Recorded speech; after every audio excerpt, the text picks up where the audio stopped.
Hello, everyone. I'm Dr. Shivan Singh, and I'm from All India Institute of Medical Sciences. Today, I'm going to present my work on the potential of Piper longum extract on breast cancer cell proliferation by inducing apoptosis. It's a collaborative work. It is a bicentric project conducted both at All India Institute of Medical Sciences and All India Institute of Ayurveda, Delhi, India. So before proceeding, I would like to give a brief intro on basic understanding of breast cancer. That there are basically two types of breast cancer. One is the non-invasive one, which includes ductal carcinoma in situ, which most of the times develop into the invasive breast cancer. And the second one is the lobular carcinoma in situ. It forms in the lobules of the breast, and it's a very benign condition, but it can also develop into invasive one. The other one is the invasive carcinoma. It is divided into three. Invasive ductal carcinoma, it accounts for most of the 80% of cases and starts in the cell lining of the milk duct. Second is the invasive lobular carcinoma. It starts in the lobules of the breast, and other are the rare types. According to the molecular subtypes, as you all know, invasive breast cancer can be divided in, can be checked according to the status of the hormone receptors. If the breast cancer cells, they show specific proteins to which the hormones can bind. For example, the estrogen, if they have estrogen receptor, progesterone receptor, so they are called HR positive, and most of the 80% to 70% of breast cancer patients, they are HR positive. Next, we have to check the HER2 status if they show the presence of human epidermal growth factor. If they have it, then it is HER2 positive or not. And last one is the TNBC, triple negative breast cancer, which is negative for all the hormone receptors and HER2. So the present day treatment modalities available for breast cancer include surgery, chemotherapy, hormonal therapy, targeted therapy, radiation therapy, and but all of them have their own adverse effects. For example, chemotherapy, although it has a potential in prevention and spreading of breast cancer, but this also get hindered due to drug resistance. So natural products, over the past few decades, natural products have provided a good source for developing new anti-cancer drugs due to their high efficacy and low toxicity. In fact, most of the anti-cancer drugs have their origin from the natural products. And in our study, we have used one of that is Piper longum. Piper longum, also known as the Indian long piper or basically peepli. It is from the Indian subcontinent, and according most of the Ayurvedic professionals, they use it as a wonder drug for treatment of reproductive, digestive, and other respiratory illnesses. They have, in fact, they have been reported to have anti-tumor, antioxidant, antiplatelet, and anti-inflammatory activities. In fact, various alkaloids like piperine, piperlongumine, they have been found in the fruit of Piper longum. Next, in fact, it has also been reported that most of the bioactive compounds present in Piper longum have association with B-cell lymphomas, bladder cancer, biliary cancer, breast cancer. But as most of the studies, they are basically on the effect of bioactive compounds present in the Piper longum and their effect on cancer. But there are very few studies in which the herbal crude extract of Piper longum have been used. So the aim of my study is to investigate the synergistic effect of Piper longum extract along with conventional chemotherapeutic drugs on MCF7 breast cancer cells. So the objective of my study is to study the preclinical role of Piper longum extract on the MCF7 cells and to decipher the putative pharmacological targets of Piper longum against breast cancer. So first of all, I'll start with my first objective.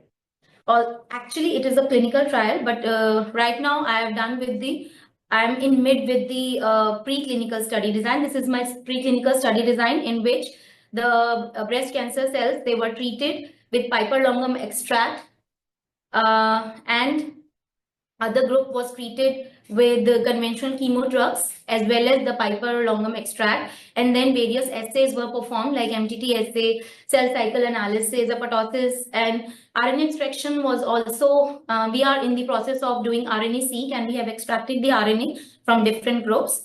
It is under process. I'm not showing the data for the RNA-seq experiments.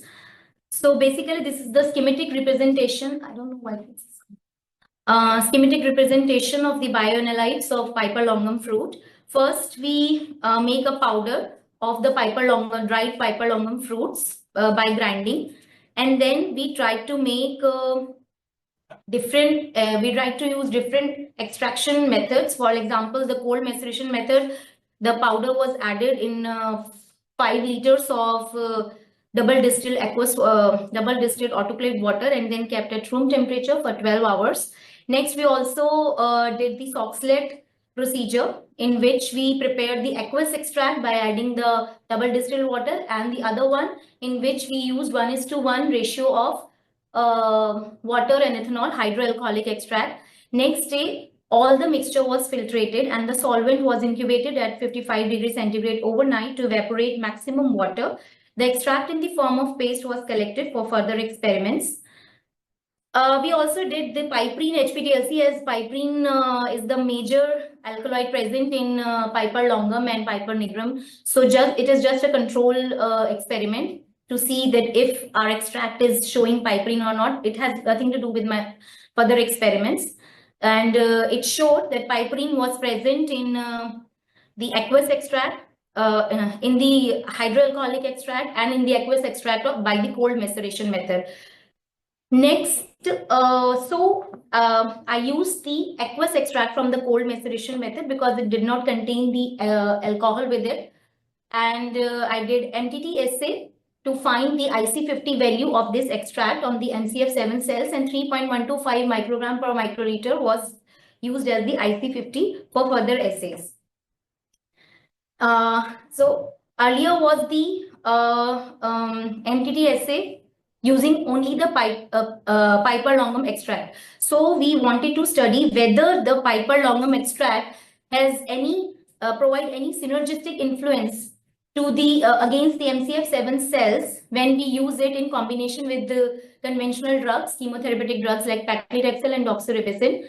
And what we found that the mixture of paclitaxel, doxorubicin, and PPLE, or the Piper longum, it showed a higher inhibition of MCF7 cells and lower IC50 value around 20 nanomolars than the combination, than the 1:1 combination of paclitaxel and doxorubicin, and also as compared to the free drugs.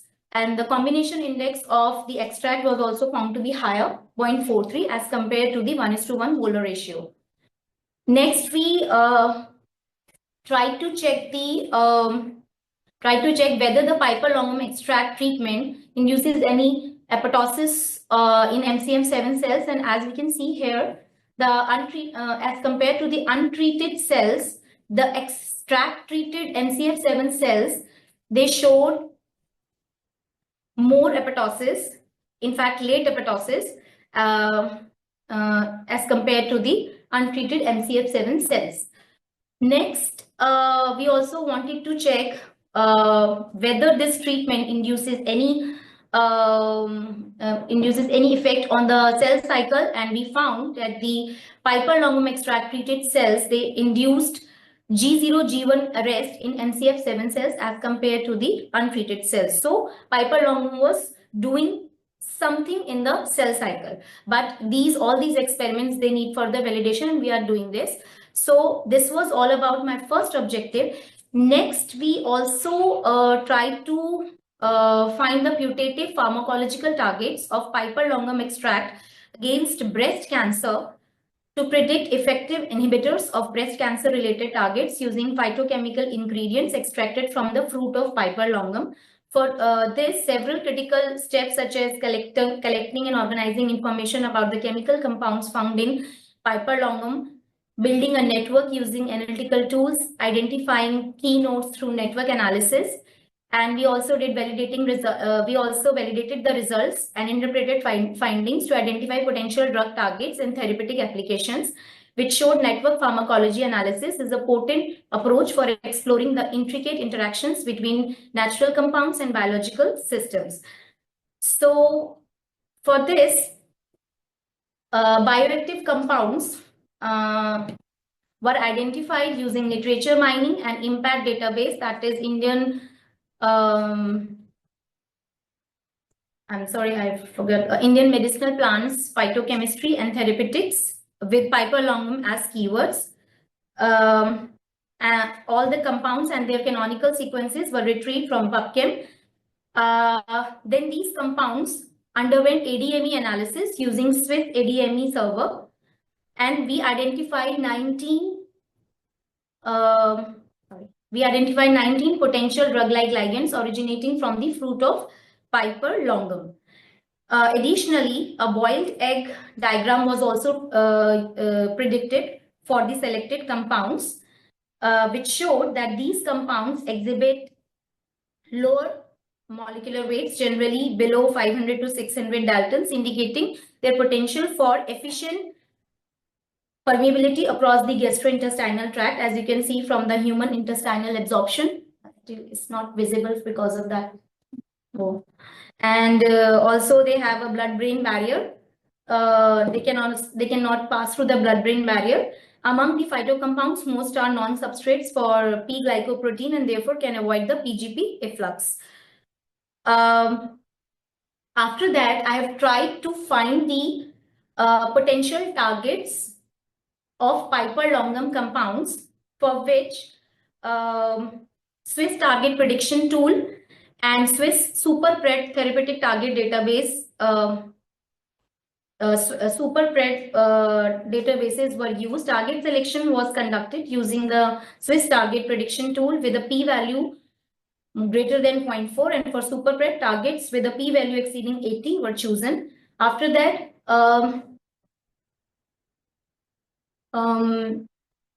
targets from the breast cancer were also predicted using the therapeutic target database and OMIM to identify the target proteins associated with breast cancer. Next, all these targets were studied for the overlapping genes which were present in the Piper Longum compounds and the breast cancer also, and we found that 7 of them were common targets according to the compounds of the Piper Longum, and that were also the target of breast cancer.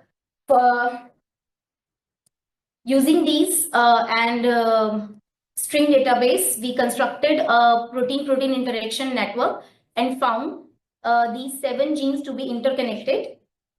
And in fact, to further analyze the network, the nodes were sorted based on their degrees, and a PPI network graph was created for the top 4 genes using the CytoNCA plugin of the Cytoscape tool.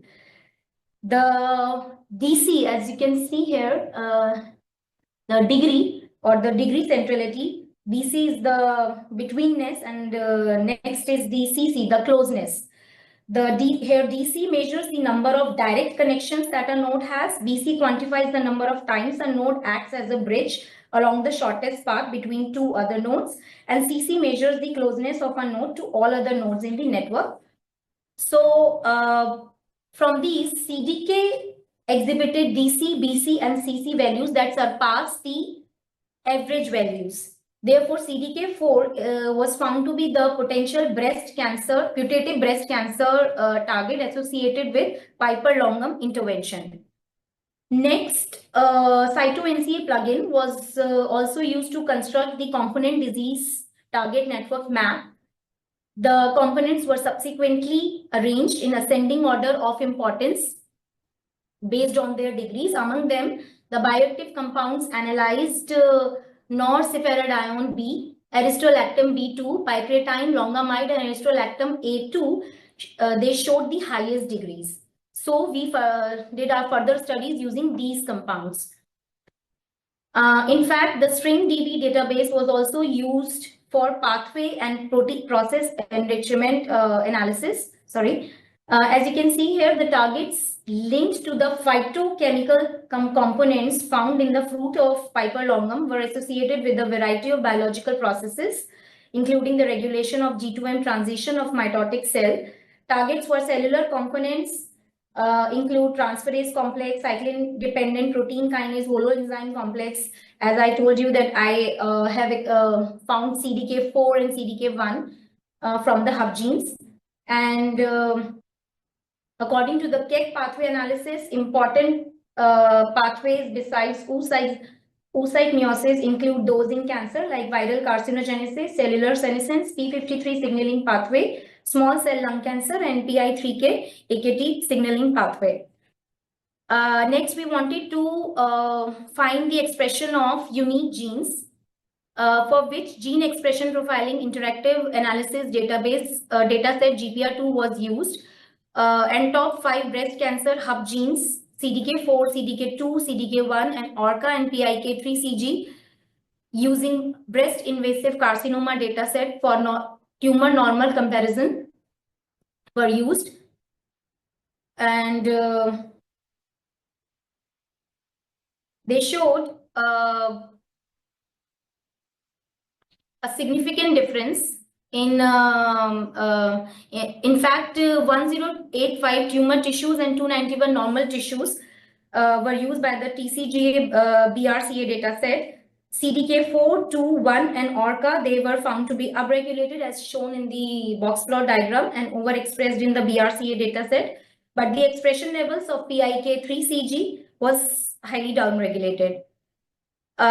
Next, using the GPR2, survival analysis was performed by comparing the gene expression levels determined by the survival heat map analysis against the TCGA BRCA.